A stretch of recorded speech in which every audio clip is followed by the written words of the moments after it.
Now here is the risk that the Browns had to take with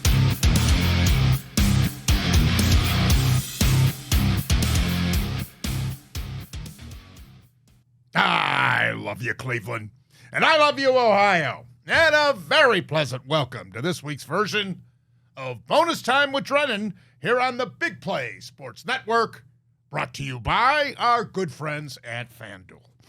Hi, I'm Bruce Drennan along with Ryan Smith. It's great to have you aboard. Lots to cover today. Ryan, how you doing? I'm doing tremendous, Bruce. We had the sports equinox this week. I mean, hockey, basketball, baseball, football. What a time to be alive. It's my favorite time of the year.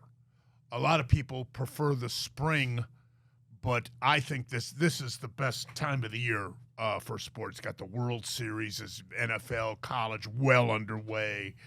NBA starting up, college basketball starting up. Great time of the year. Myles Garrett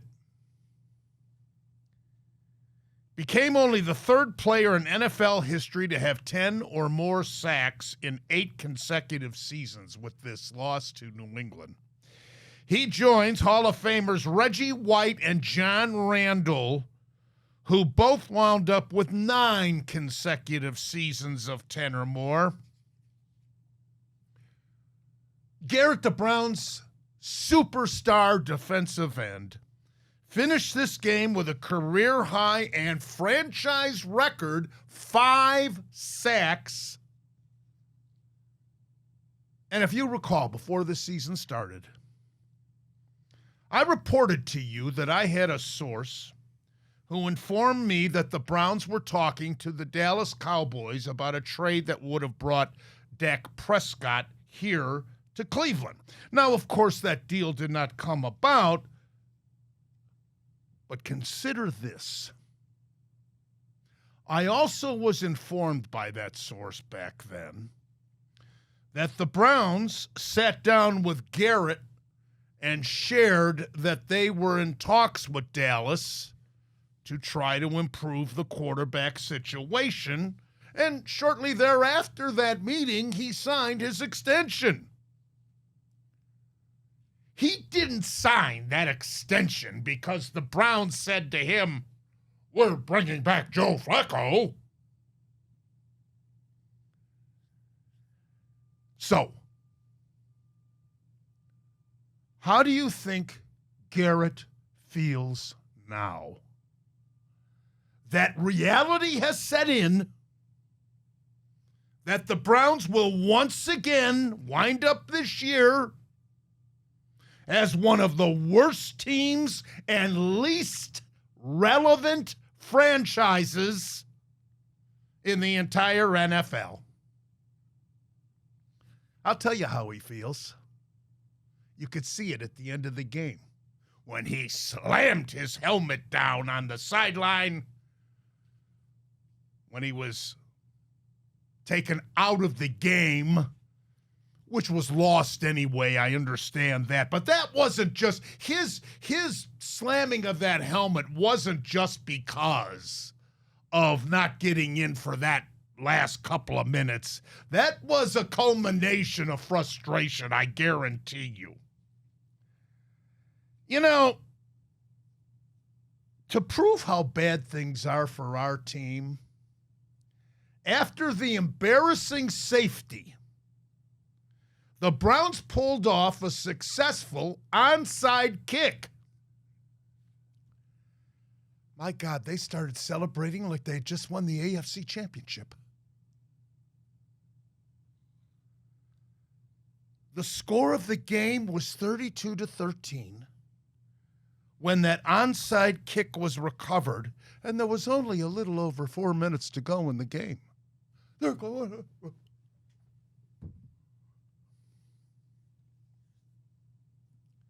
Myles Garrett and his defensive teammates sat on the sidelines and watched the Browns offense score only 13 points. In the Browns' 8 games, this team has scored 17 points or less in 7 of those games. The only exception was the victory over Miami a couple of weeks ago here at home. The Browns in 8 games are averaging 15.7 points per game. And with the exception of the Miami game, the Browns are averaging only 13.5 points per game. No matter how great Garrett and his defensive teammates are, you can't win in today's NFL scoring measly points like that. Poor Myles Garrett has got to be second-guessing himself signing that extension with Cleveland. You know, he could have gotten that money on it with another team or close to it. Remember at the Super Bowl last year? Garrett was going up and down, media row, saying he wanted to play in a Super Bowl. Now, yeah, he took the money, he signed the contract, there's something to be said for that.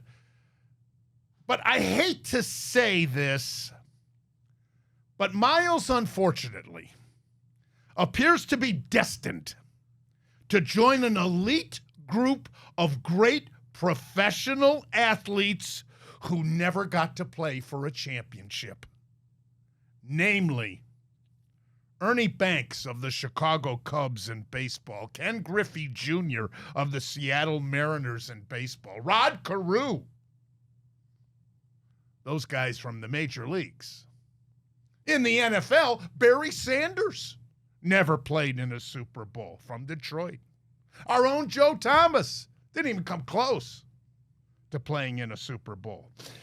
And Mike Trout of the Anaheim Angels and Lamar Jackson of Baltimore, the quarterback of the Ravens, they have also never played in a Super Bowl or a World Series.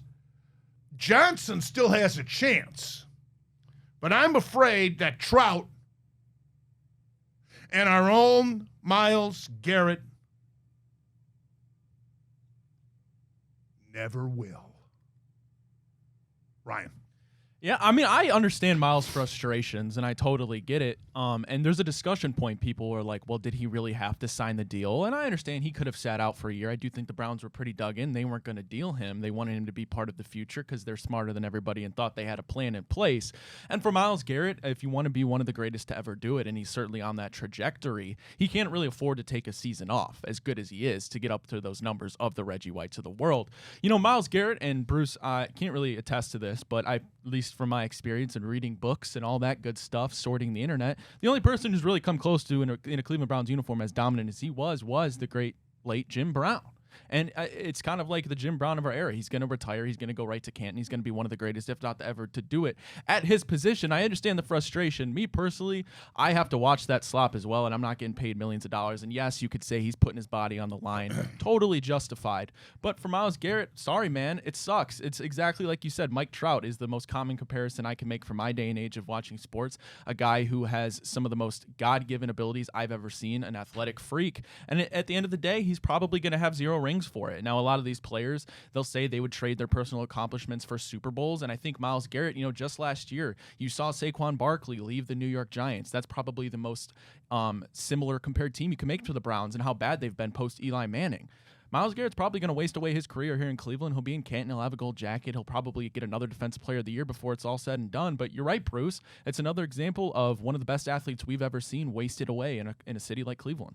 At least Jim Brown got a championship in 1964, the NFL championship. That was before the Super Bowl was even created against the old AFL, the NFL against the old AFL. But it really is a sad situation. So we're in a bye week.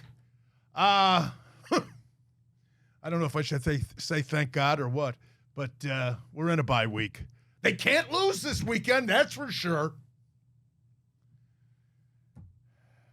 We'll look at the rest of the NFL in a minute as we have only just begun on bonus time here on Big Play. The Big Play Sports Network is brought to you by Smart Choice Windows, energy-efficient products at an affordable price. Visit smartchoicewindows.com today. Let's take a look at the other action in the NFL this past weekend. Aaron Rodgers had the perfect scenario to enjoy versus his old team, the Green Bay Packers.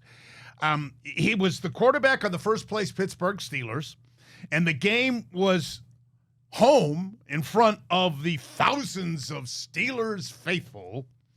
However, the Rodgers era in Green Bay is now long gone. The Jordan Love era has not only begun, but settled in. Love was 29 of 37 for 360 yards and 3 touchdowns in Green Bay's 37-29 victory. And Love was 29 of 37 for 365, 35-25 final score, I should say. Big win for Green Bay, big win. Rodgers also had a good game, but 2 touchdown passes. But the Green Bay defense did a better job than the Steelers defense, and that was the difference in this game.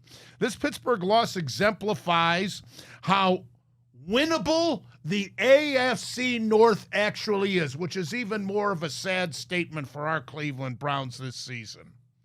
Myles Garrett don't have any realistic chance of taking advantage because of the bad offense that we have. Meanwhile, Green Bay's win makes them 5-1-1, and Detroit is 5-2 in the neck-and-neck NFC North, setting up their second meeting on Thanksgiving Day. Kind of crazy to think that only loss Green Bay has this season is somehow against our Cleveland Browns, as fluky as that game was. I give Aaron Rodgers credit, Bruce, because I wasn't high on him coming into this, but he's been actually playing tremendously well for his age and coming off the Achilles injury a couple years ago. It's the defense for the Pittsburgh Steelers. It started off horrible. It got a little bit better, and then these last couple weeks, it's completely imploded. Steelers, they need a wide receiver too. Again, the defense, the secondary is one of the worst in the NFL, in my opinions. They lose their starting safety into Deshaun Elliott. Juan Thornhill, who comes from Cleveland to Pittsburgh, has been just as bad in Pittsburgh as he has in Cleveland. I never believed in the Pittsburgh Steelers. I think when the rubber hits the road and they play good teams like Green Bay, you just see the deficiencies they have. I'm not sure I believe John Harbaugh when he said that announcing that Lamar Jackson wasn't going to play was an honest mistake.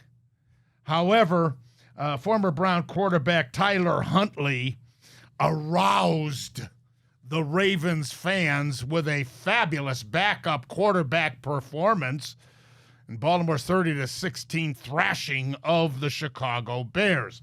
The Ravens led only 10-6 at the half in this ball game, but Huntley and company dominated the second half here. Huntley threw for 1 touchdown, rushed out of the pocket for 53 yards. And despite Baltimore's horrible 2-5 start, I still believe that they will come back and win our division. This game reinforces my prediction. Yeah, Derrick Henry finally got back going on the ground. Tyler Huntley did enough. Their defense, which has been atrocious this season, has stepped up the last 2 games. And the Baltimore Ravens, Bruce, to your point, the favorites to win the AFC North. I've never seen a team be 2-5 and be the favorite to win a division, but I guess it goes to show how wacky the AFC North has been this year. Lamar Jackson gets back, and he's going to probably fix that offense if the defense can manage to hold teams below 25 points. Lamar Jackson, more often than not, is going to win those, so it's still possible they make the playoffs. You know, from arguably the most balanced, formidable division in the pros, and look at them this year.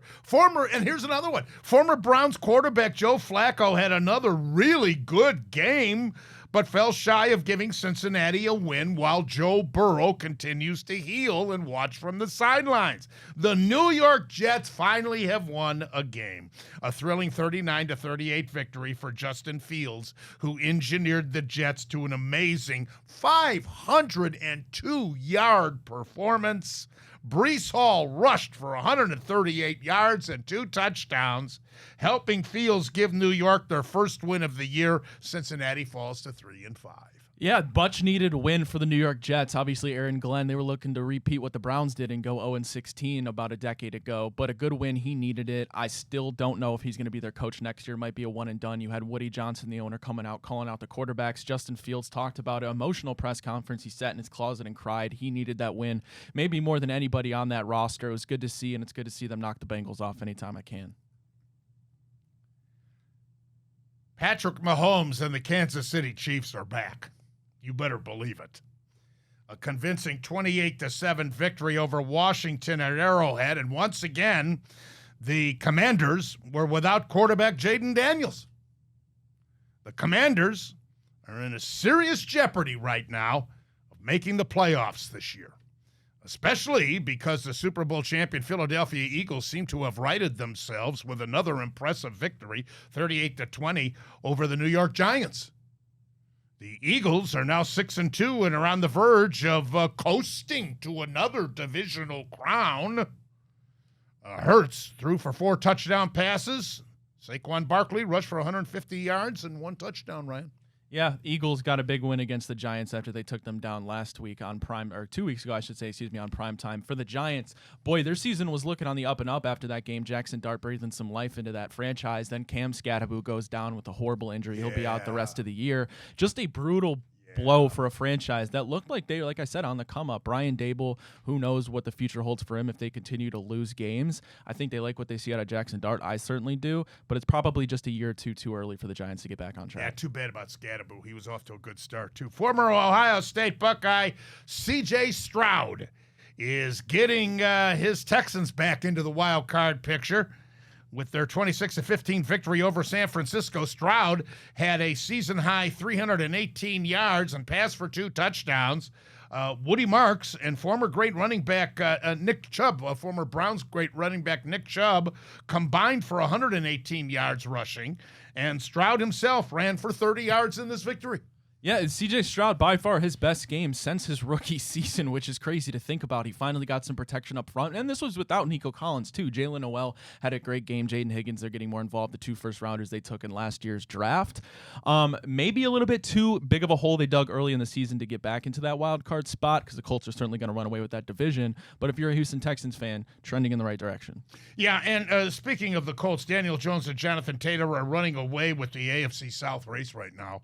Another easy victory, 38-14 over Tennessee, no problem. Jones threw for 3 touchdowns. Taylor ran for 2 and gained 153 yards on the ground. Indianapolis is 7-1. That's the best record in the entire National Football League. Jonathan Taylor right now, in my opinion, should be the league MVP. If he continues this up, he could be the first one to win MVP at the running back position since 2012 when Adrian Peterson did it. He's on a historic pace. We're talking LaDainian Tomlinson records he's approaching this year. The Colts right now are rolling. Shane Steichen's marriage with Daniel Jones has been tremendous. The question is, when we get to the playoffs, are they going to be kind of like the Vikings last year with resurgence with Sam Darnold, or are they going to be for real and push for an AFC championship? The Denver Broncos improved to 6-2, and they keep their narrow lead in the AFC West over Kansas City and the LA Chargers with an impressive 44-24 mauling of the Dallas Cowboys. Now, I already told you about the Chiefs win, but the other night, the LA Chargers, last Thursday night this was, Jim Harbaugh's troops got back on the right track with a big 37-10 victory over the Minnesota Vikings. So, as we reach the halfway mark of this NFL season, it looks like the AFC playoff teams will be New England and Buffalo from the East, Indianapolis from the South, Denver, LA, or Kansas City from the West, and I say Baltimore, maybe Pittsburgh from the North, Ryan. Yeah, it's going to be coming down to the wire, though. The most interesting one you mentioned is AFC West. Denver leads that at 6-2. The Chargers are getting back right 5-3. And then the Chiefs, they could win out the rest of the year, and I don't think anybody would be surprised there. The Colts 7-1. I know this next stretch of games for like the Chiefs and Colts, there's a lot of cannibalization in that. So the race to the 1 seed is probably going to come down to the last week, Bruce, and I'm all for it. In the NFC, Philadelphia from the East, Green Bay and Detroit from the North, Tampa Bay from the South, and who knows from the West. You got Seattle, San Francisco, and L.A. They're all right there, Ryan. And then you got teams like the Panthers who are hanging around at 4-4. You got teams like Chicago who's 4-3 coming off that Baltimore loss. NFC West looking like maybe the strongest division there. NFC North, you can make the argument because Arizona's holding that conference down, that what's the word I'm looking for? The division down. But right now, a good race in the NFC. Well, we'll see how Ryan and I did with our picks from a week ago and where we stand for the season. That's next up. Bonus time with Drennan, Big Play Sports Network, brought to you by FanDuel. The Big Play Sports Network is brought to you by Garage Beer. No bitterness, no frills, no IPA, just beer-flavored beer. Find local retailers who sell garage beer near you by visiting drinkgaragebeer.com. Well, Ryan, you made quite a comeback last week. I wish I could say the same for you this week. You did as well, but I regained command. Long season. In week 8, Ryan had Minnesota. I had the LA Chargers. We both had New England. What does that say for our being local broadcasters for our team? But it was an easy pick, actually, to tell you the truth. We both had San Francisco, who lost to Houston. Ryan had Dallas. I took Denver, so I gained one on him there. But he picked up with me by taking Green Bay. I had Pittsburgh. And then finally, Ryan went with the Chicago Bears, and I went with Baltimore. So on the week, I went 4-2 against the spread in these games. Ryan went 2-4.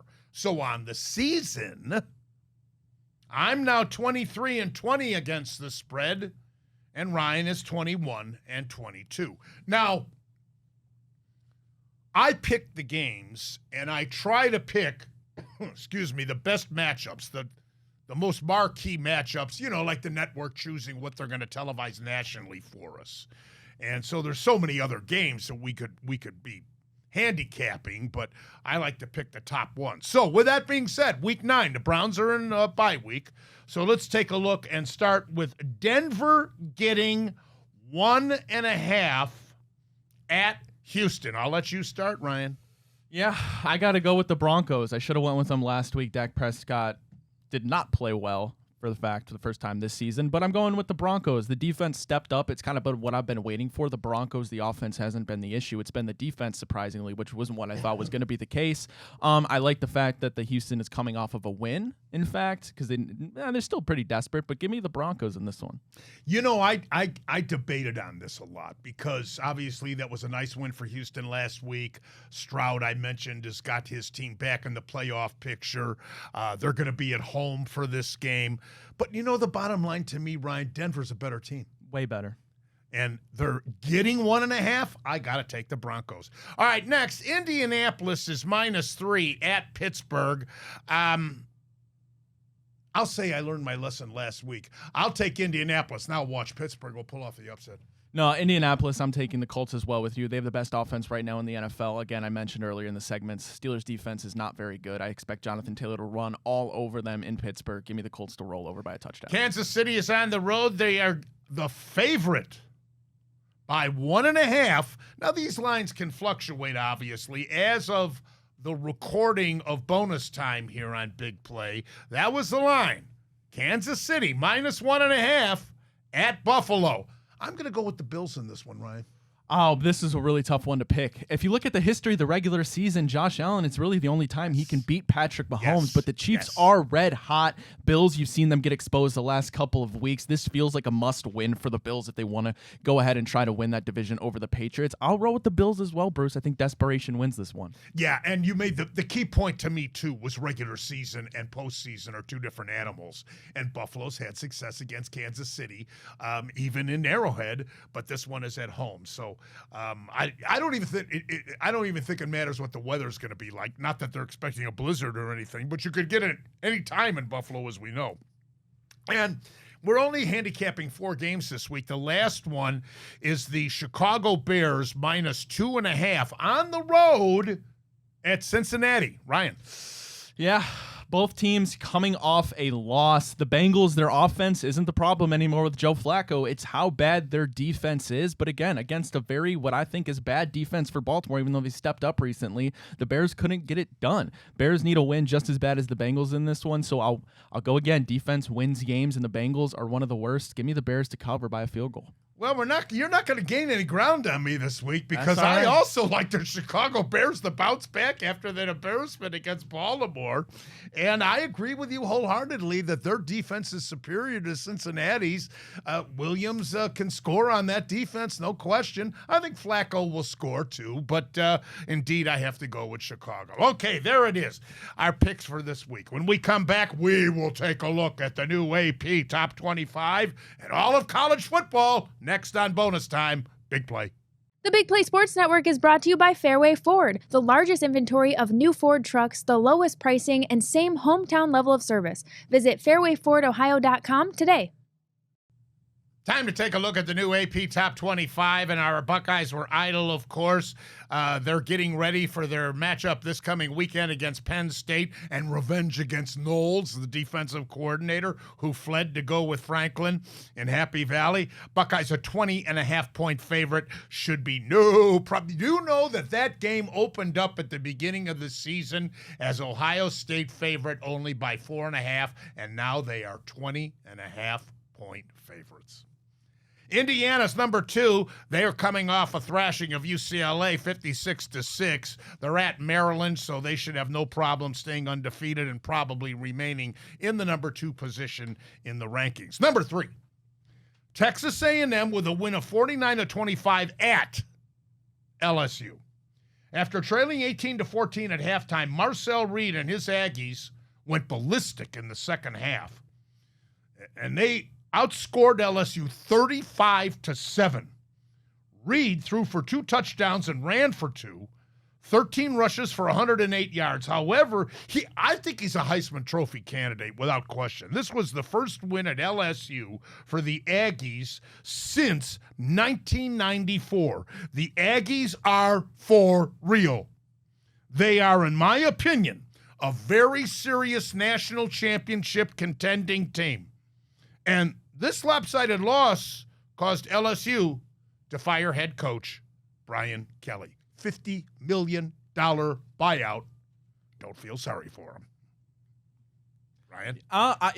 You knew it was coming. It was almost written in the stars. Brian Kelly, LSU, a very storied program. You can't do what he's doing, dropping games. You knew if they lost this one at home, whether it was really a blowout or not, I think the boosters, they were putting too much pressure on LSU for Brian Kelly, and I don't feel bad for Brian Kelly either. One of the most unlikable guys, honestly, in all of sports, not even college football. Obviously, I have a connection here with the Bearcats. Notre Dame fans hate him. He's just cocky, and when things go wrong, he never puts the blame on himself. It's always everybody else. Do you agree with me about A&M? I do. Marcel Reed should certainly be in the Tremendous. Heisman just by the optics. You're He's 8-0. fast, man. You're the quarterback of one of the best teams in college, And he and right throws now you're bullets, leading the SEC. Oh, I was impressed. Number 4 is Alabama, 29-22 victory against South Carolina. The Tide scored 2 touchdowns in the final 2.5 minutes to win it versus a 3-4 Gamecock team. This was a scare for Alabama. They dodged a bullet in this one, but you got to give them credit for the never say die attitude and coming from at the very end to win it. Georgia was idle. They remain number 5. They play the cocktail party game against Florida. They're a 7.5-point favorite. Number 6 is Oregon, 21-7 victory over Wisconsin. The Ducks led only 7-0 at halftime in this affair, but their defense won this game. They shut out the Badgers until just 7:57 to go in the game, but credit Wisconsin's defense for curtailing the high-powered Ducks offense. Number 7 is Ole Miss. They're up 1 spot in the AP with a 34-26 victory over Oklahoma.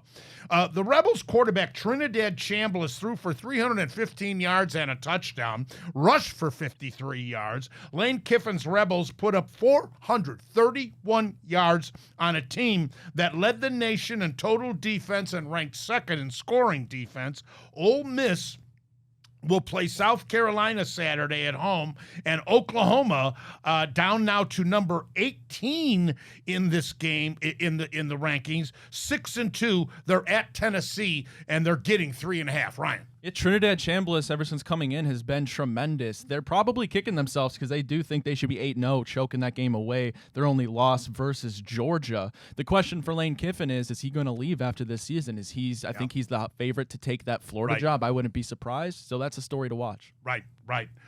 Georgia or LSU. Yeah, one of them. Georgia Tech is number 8. They're down a spot with their 41-16 victory over Syracuse. They're 8-0, and they're the only undefeated team in the ACC.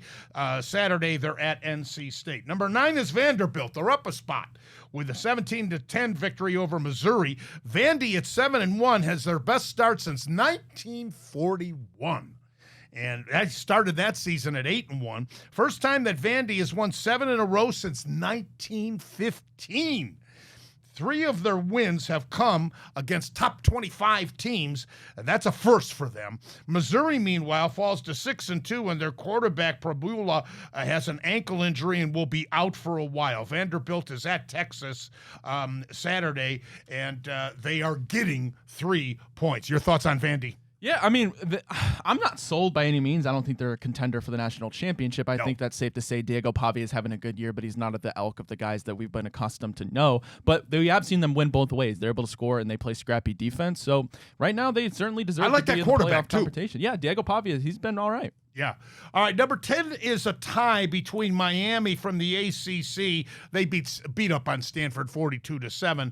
And BYU with a hard-fought 41-27 victory over Iowa State. They were losing this game in the first half.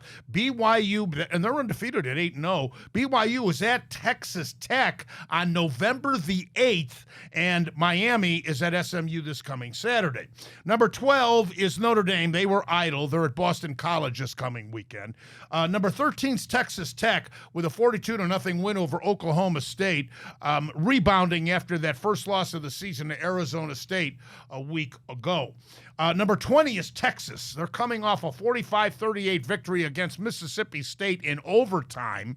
The Horns trailed 31-14 going into the fourth quarter in this game.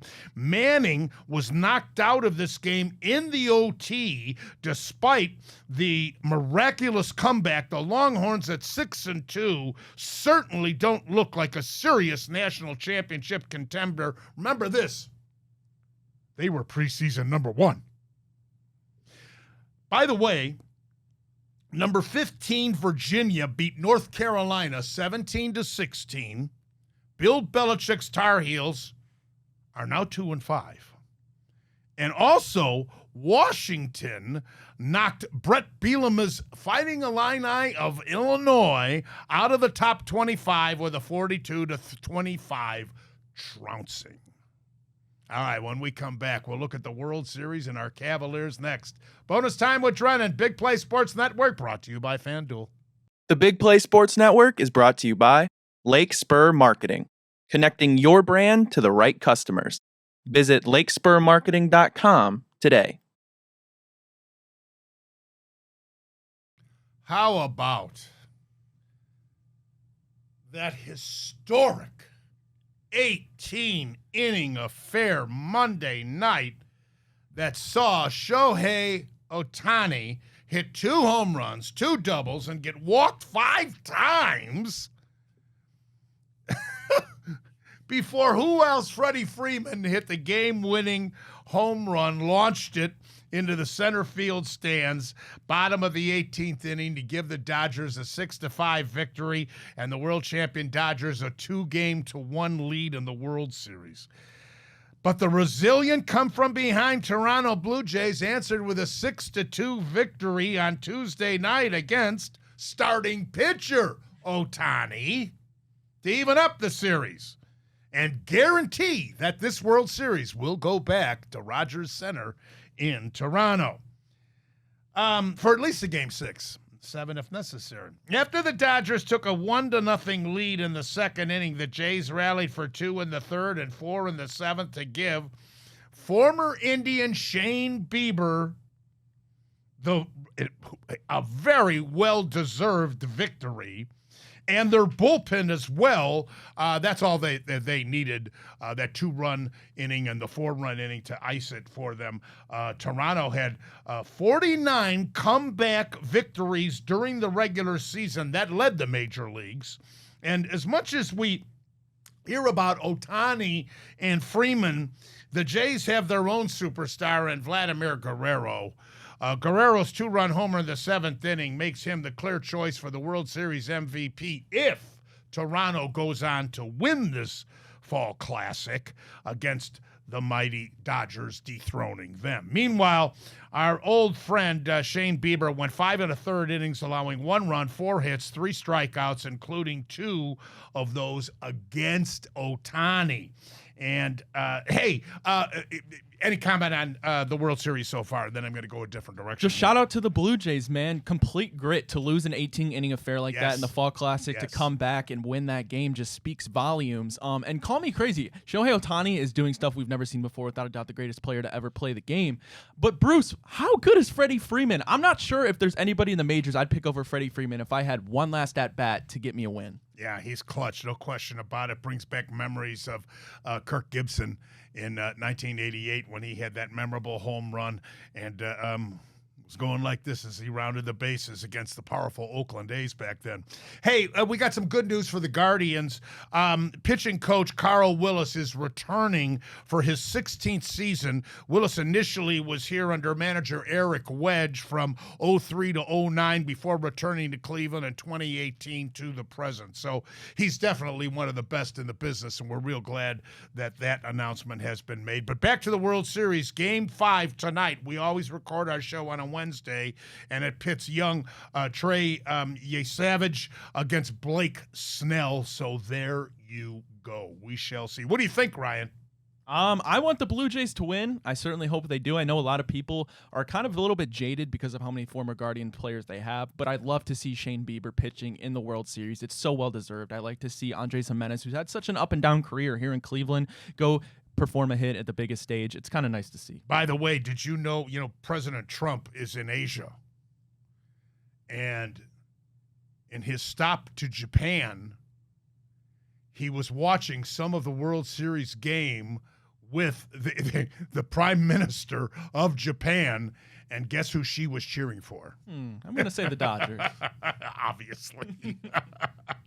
All right, after losing the season opener in New York, the Cavaliers have now won 3 in a row, including Monday night's trouncing of Detroit versus the Pistons. The Cavs are starting to gel now, and despite still missing star guard Darius Garland, by the way, Garland is hoping to return maybe by Sunday at the earliest from that toe injury. We play Atlanta at Rocket Arena. Tonight, the Cavaliers visit Boston, who has a significant injury to their star. Jason Tatum has been sidelined with an Achilles. He's expected to remain out to at least until April the 1st. So the Cavs seem to have righted themselves. They're still not clicking on all cylinders, of course, according to Coach Atkinson, but they're playing well without Garland, that's for sure. Yeah, this early portion of the season is just a little reminder of how good Donovan Mitchell is and how he can just take over a game at will. We see Evan Mobley being a little bit more aggressive. That's nice. Still some questions in which these new pieces have in their roles on the Cavs team. But once Darius gets back, once Max Strus gets back, we're going to see the new look. I shouldn't say new look, but a new look this season Cavs, which will be nice. And maybe there's something to struggle in a little bit early in the season because we did start off 15-0 last year, and we know how the result ended. Yeah, how long is Halliburton out? The whole year. Whole season. Yeah, him and Tatum, whole year. And that kills them. 100%. Both, especially Indiana. I mean, It'd be us without Donovan. So it's there for the taking for our Cavaliers, and it looks pretty good. All right, when we get back, time for the Ask Bruce segment. That's next on Bonus Time.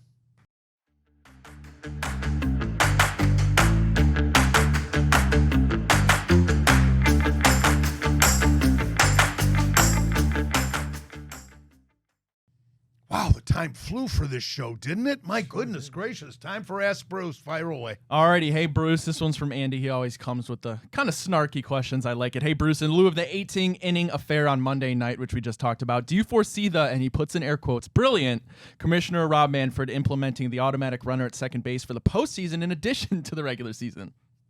No way. That was the beauty of baseball. No clock to determine the end of the game. Oh, what a classic. And, okay, it's the best of both worlds. I guess I have to, abide by the times and change with the times during the regular season, putting the guy on second base. But, boy, that game just proves how intense baseball playoffs and the World Series can be. No question about it. Alrighty. Hey, Bruce, I kind of touched on this a little bit, but hey, Bruce, does seeing all of the former Guardians on the Blue Jays on the cusp of winning a World Series make you feel a little bit jaded, or are you more happy for them?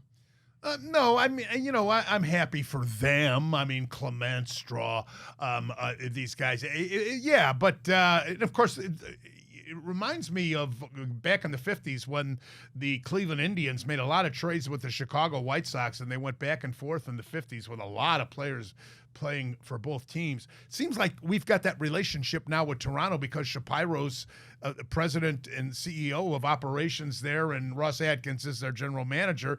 Of course, Antonetti and Chernoff here. So no, but we're so loaded with prospects. I'm curious to see what we do in this offseason, though, to improve that offense. All right, we're flipping over to college football now. Hey, Bruce, which, in your opinion, is the most attractive opening in college football? Is it Penn State, Florida, or LSU? Opening? Oh, you mean for coaching? For coaches. I think it's LSU. I gotta think it's LSU. I would have said if Urban Meyer winning at Florida wasn't that far removed, which it is because he has since had his tenure with Ohio State and won a national championship, I would have said Gator Country. But no, I think definitely it's got to be LSU. It tells you what I think of Happy Valley and the Penn State faithful. I had heard that they're just happy. The administration of Penn State is happy because they are now, again, relevant. Don't tell me that the student body or the alumni in Happy Valley are satisfied with just being relevant. And they're not even relevant this year. Bruce, I'm making this bold prediction on October 29th. First part, not so bold. I think Lane Kiffin takes a job at Florida. My second part, which is the bold part, I do think, and this is a wild prediction, I think LSU's next head coach, Urban Meyer, coming back to do it one last time. All right, last question for you. Yeah, you know what? And I know that Penn State would like to get Signetti, but why would he leave Indiana now? They're a power number 2 in the country, undefeated. Alrighty, last one for you, Bruce. Which current college quarterback prospect or prospects are your favorite heading into next year's draft? I'll tell you, this Reed from Texas A&M impressed the heck out of me the other day. I watched that whole game against LSU. He throws bullets, and he can fire it downfield. Little on the skinny side, but man, he is fast as can be, breaking out of the pocket to move the chains. I loved what I saw of him the other day against LSU, and so far, he's impressed. Mendoza, too. I got to say, I'm impressed with Mendoza. There's so many, and all the more reason why the Browns shouldn't have traded that pick to get Graham instead of taking Hunter. There's so many quarterbacks in that first round next year, it's ridiculous.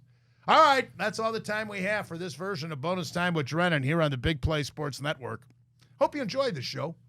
Looking forward to having you join us for next week's program. I'm Bruce Drennan on behalf of Ryan Smith.